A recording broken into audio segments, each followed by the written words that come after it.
مفتی صاحب، ایک صاحب کا سوال ہے، پیدل حج کے لیے جانے کے بارے میں شریعت کا کیا حکم ہے؟ کیونکہ ہندوستان سے کیرلا سے ایک بھائی حج کے لیے پیدل جا رہے ہیں، وضاحت فرمائیں۔ بسم اللہ الرحمن الرحیم۔ مذکورہ سوال کا جواب سمجھنے سے پہلے 2-3 باتوں کو الگ الگ جاننا ضروری ہے۔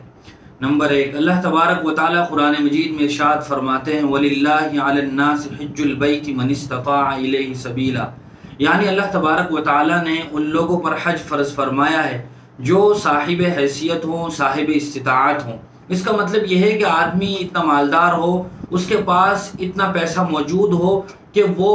اپنے پورے سفر حج کا انتظام کر سکے، اور جتنے دن آدمی کو حج کے سفر میں لگتے ہیں اتنے دنوں کا راشن، ضرورت کا سامان یا خرچہ پیچھے اس کے بیوی بچوں کے لیے موجود ہو۔ ایسا نہ ہو کہ آدمی حج کے لیے نکل جائے اور پیچھے اس کے بیوی بچے دوسروں کے سامنے ہاتھ پھیلا کر بھیک مانگتے رہیں اور اپنا گزارا کریں۔ ایسے آدمی پر حج فرض نہیں ہے، بلکہ خود اپنے آنے جانے کا بھی اور اس دوران بیوی بچوں کا خرچ ہونا آدمی کے پاس ضروری ہے۔ دوسری ایک شرط علماء اور فقہا نے یہ بیان فرمائی ہے کہ راستے میں خود اس کی جان، عزت و آبرو یہ محفوظ ہو، یعنی راستہ خطرات سے پرامن ہو،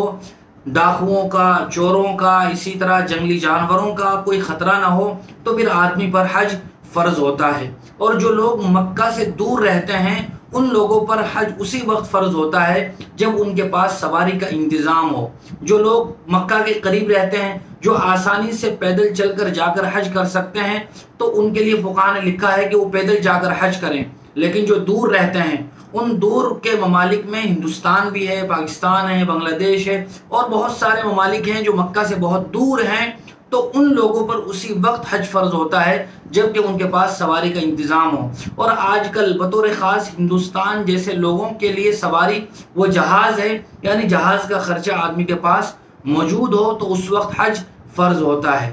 دوسری ایک بنیادی اور اہم بات یہ ہے کہ کسی بھی نیک عمل کو کرنے سے پہلے آدمی کی نیت کا خالص ہونا ضروری ہے۔ اللہ تبارک و تعالیٰ قرآن مجید میں ارشاد فرماتے ہیں ان صلاتی و نسکی و محیای و مماتی للہ رب العالمین، کہ میری نماز، میری قربانی، میرا جینا اور مرنا یہ اللہ کے لیے ہے۔ اسی طرح حضور اکرم صلی اللہ علیہ وسلم نے ارشاد فرمایا انما الاعمال بالنیات، کہ تمام تر اعمال کا دار و مدار نیت پر ہے۔ یعنی انسان کی نیت جتنی خالص ہوگی، جتنا اس میں اخلاص ہوگا، اس عمل کا ثواب اتنا ہی زیادہ ہوگا۔ اگر کوئی آدمی کوئی عمل صرف ریا کے لیے، نام و نمود کے لیے، شہرت کے لیے، دوسروں کو دکھانے کے لیے کر رہا ہے، تو ایسے عمل سے آدمی مشہور تو ہو سکتا ہے لیکن اللہ کے یہاں اس کا کوئی مرتبہ نہیں ہے، بلکہ عمل میں جان اور وزن پیدا کرنے کے لیے اخلاص کا ہونا یہ سب سے اہم بات ہے۔ تیسری بات ہمارے لیے یہاں یہ سمجھنا ضروری ہے کہ جو لوگ ہندوستان میں رہتے ہیں ان کے لیے حج کے لیے سب سے سہولت کی سواری آج کل جہاز ہے۔ ہندوستان جیسے ملکوں سے پیدل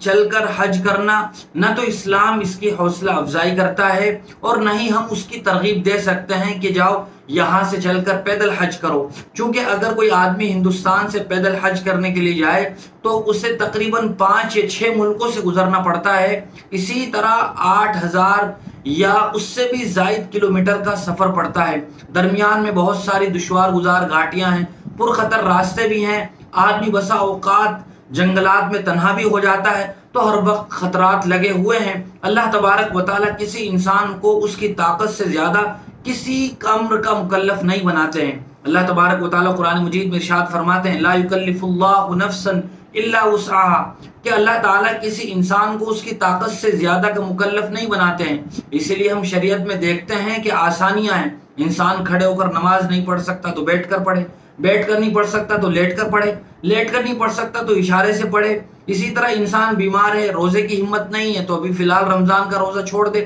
بعد میں اس کی قضا کر لے۔ اللہ تبارک و تعالیٰ فرماتے ہیں یرید اللہ بکم اليسر ولا یرید بکم العسر، کہ اللہ تعالیٰ تمہارے لیے آسانی چاہتا ہے، تنگی نہیں چاہتا ہے۔ تو اتنا لمبا سفر کرنے کے لیے گھر سے نکل پڑنا ظاہر سی بات ہے بہت ساری دشواریوں اور مصیبتوں کا آدمی کو سامنا ہو سکتا ہے۔ اسی لیے حضور اکرم صلی اللہ علیہ وسلم نے اس عورت کو پیدل چل کر حج کرنے سے منع فرما دیا تھا جس نے یہ منت مانی تھی کہ میں پیدل چل کر حج کروں گی۔ حضور اکرم صلی اللہ علیہ وسلم جانتے تھے کہ حج کرنے میں کتنی مشقت ہے، آدمی اگر جہاز میں بھی جائے تب بھی وہاں بہت ساری مشقتیں ہوتی ہیں حج کرتے ہوئے، جم غفیر ہوتا ہے، بے پناہ بھیڑ ہوتی ہے، عرفات میں چلچلاتی دھوپ میں آدمی وہاں رہتا ہے، وہاں بھیڑ ہوتی ہے، مینا میں کنکریاں مارنے میں بے پناہ آدمی کو مشقتوں سے گزرنا پڑتا ہے، تو یہ مستقل دشواریاں ہیں۔ اور پھر ایک آدمی اپنے وطن سے ہی حج کے لیے جائے تو یہ بہت ساری دشواریوں کا سامنا ہے۔ تیسری ایک بات یہ ہے کہ اگر کوئی آدمی اپنے وطن سے دنیا کے وہ جس کونے میں بھی رہتا ہو، اگر وہ پیدل حج کے لیے نکل ہی جائے اور اس نے اپنی تمام تر قانونی کاغذات کی کارروائی مکمل کرا لی ہو، ممالک سے ویزا لے لیا ہو، اجازت نامے حاصل کر لیے ہوں،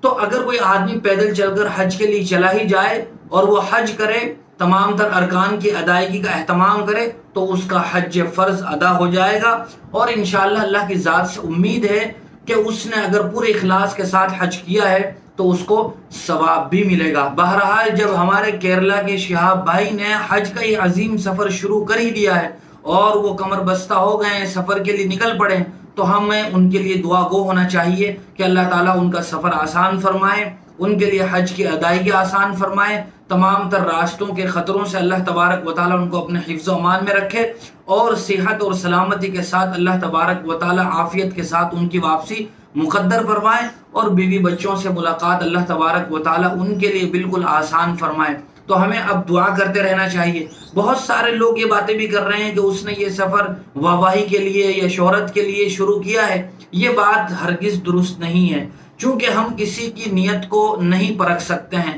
اس آدمی نے کتنے خلوص کے ساتھ سفر شروع کیا ہے، ہم کسی کی نیت پر حملہ آور نہیں ہو سکتے ہیں۔ ہمیں خود اپنے گریبان میں جھانکنا چاہیے کہ ہم جو عمل یہاں رہتے ہوئے بھی کر رہے ہیں، کیا اس عمل میں بھی اخلاص ہے، یا اگر ہم جہاز ہی کے ذریعے سفر حج کے لیے جا رہے ہیں تو کتنا اخلاص ہے، اس بارے میں ہمیں اپنی فکر زیادہ کرنی چاہیے، نہ یہ کہ ہم دوسروں کی نیتوں پر ہی حملے شروع کر دیں اور آپس میں بیان بازی شروع کر دیں۔ ہم کسی کو یہ ترغیب بھی نہیں دیتے کہ پیدل سفر حج شروع کیا جائے۔ بہرحال ان تمام تر باتوں کو مد نظر رکھتے ہوئے اس سوال کو سمجھنا آسان ہے۔